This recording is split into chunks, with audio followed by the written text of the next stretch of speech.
আজকে আমি আপনাদের দেখানোর চেষ্টা করব সায়েন্স পার্ক, আর এটি হচ্ছে রংপুরে অবস্থিত। সায়েন্স পার্কটি মূলত বিভিন্ন সূত্রের উপর নির্ভর করে কার্যক্রম পরিচালনা করা। সায়েন্স পার্কে এন্ট্রি করার সাথে সাথে এরকম একটি সুন্দর দৃশ্য আপনার চোখে পড়বে।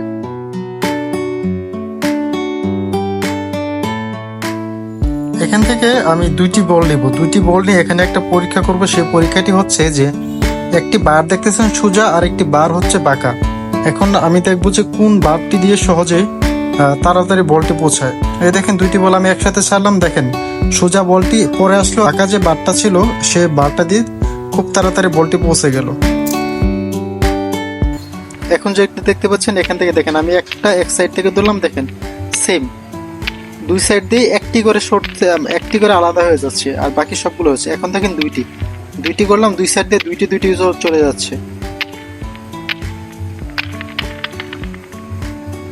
এখন ট্রাই করবো যে তিনটা বা চারটা। এখন দেখেন চারটা, এই যে আমি চারটা দিয়ে করলাম, দেখেন চারটা চলে যায়, একটা ঠিকই রয়ে যায়।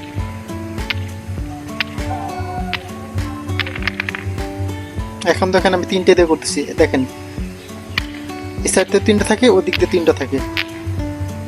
এটাই হচ্ছে সায়েন্স। দেখেন আমি আবার দেখাচ্ছি যে এখানে একটা থাকলে চারটাই, এখান থেকে চারটাই সরে যায়। এখানে একটা ইন্টারেস্টিং বিষয় দেখেন যে আমি এখানে যদি ধরি, এখানে ঠিকই আমাকে সোজা দেখাবে। এই দেখেন এখানে সোজা দেখাচ্ছে, কিন্তু ওই যে সাইডে যেটা হচ্ছে এখানে দেখেন আমার উল্টা দেখাচ্ছে। এখানে কেমন দিচ্ছে, আর সামনে দেখেন এই যে এখানে মনে হচ্ছে যে সব দিক দিয়ে আয়না আছে, কিন্তু আসলে না, এখানে দুই সাইডে আয়না আছে, তো দেখাচ্ছে যে সব দিক দিয়ে আয়না আছে। এটা হচ্ছে সায়েন্স। আমি এখন যে জিনিসটা দেখাবো সেটি হচ্ছে এটি একটি ঘূর্ণায়মান বস্তু। দেখেন এটি ঘুরতে থাকে।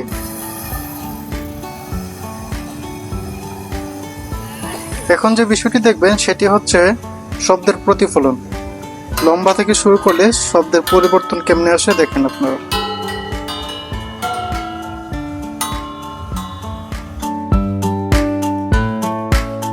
এখন আপনাদের যে জিনিসটা দেখাবো সেটি হচ্ছে, দেখেন এটার ভিতরে কিন্তু কোনো কিছু দেখাচ্ছে, কিন্তু এটা যদি ঘোরানো হয়, দেখেন খেয়াল করে দেখেন এটার ভিতরে একটি দোয়েল পাখি আছে। দেখেন এই দেখেন শুধু ঘোরানোর ফলেই এটি দেখা যায়।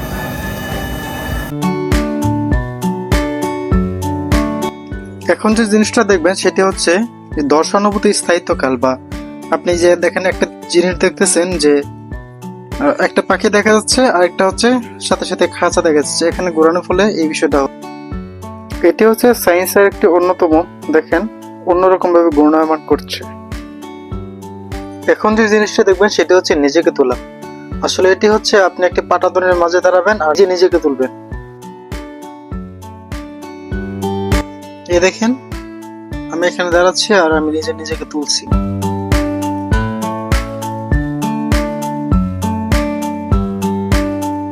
এটা হচ্ছে সায়েন্সের অন্যতম একটি অংশ। এখানে একটি ইন্টারেস্টিং বিষয় হচ্ছে যে এখানে আছে যে আমি যদি কালার গুলাতে দিই হাত, এটাতে গরম অনুভূতি হচ্ছে, আর এটাতে হচ্ছে ঠান্ডা। সাদাটির চেয়ে হলুদটি বেশি গরম, এটি আর একটু গরম, এটি তার চেয়ে কম গরম, এটি তার চেয়ে কম গরম।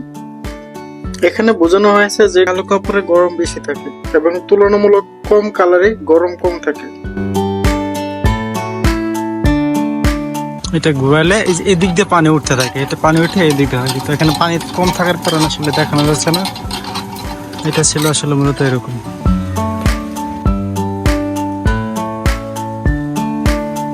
এটা হচ্ছে আপনি যখন ঝুড়ে ঘুরাবেন তখন প্রতিগুলো থাকবে একদম সাইডে, স্লো করবেন, স্লো করতে থাকবেন, নিচে চলে আসছে, আস্তে আস্তে ঘুরাবেন, আস্তে আস্তে ঘুরালে প্রতিগুলো এরকম হবে।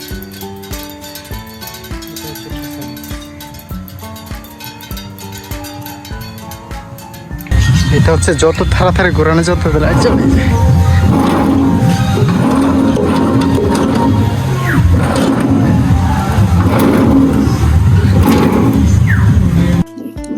এখন যে বিষয়টি দেখবেন সেটি হচ্ছে যে আমি তিনটি বস্তু একসাথে ঘোরালাম, তিনটি কালার। এখানে একটা প্লাস্টিক, একটা সিলভার, আর একটি হচ্ছে লোহা।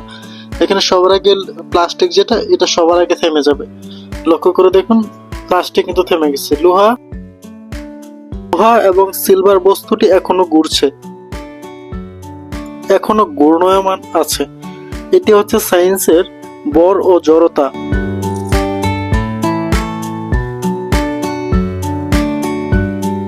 এখন যে সায়েন্সের এক্সপেরিমেন্ট করব সেটি হচ্ছে যে নিউটনের তৃতীয় সূত্র অনুযায়ী প্রত্যেক ক্রিয়ার প্রতিক্রিয়া আছে।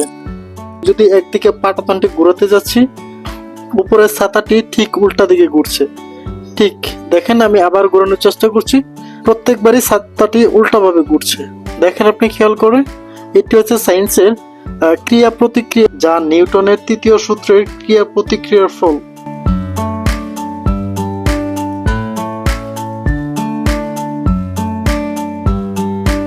আজকে এই পর্যন্তই ছিল ভিডিওটি। যদি ভিডিওটি ভালো লাগে অবশ্যই লাইক, শেয়ার এন্ড সাবস্ক্রাইব করবেন।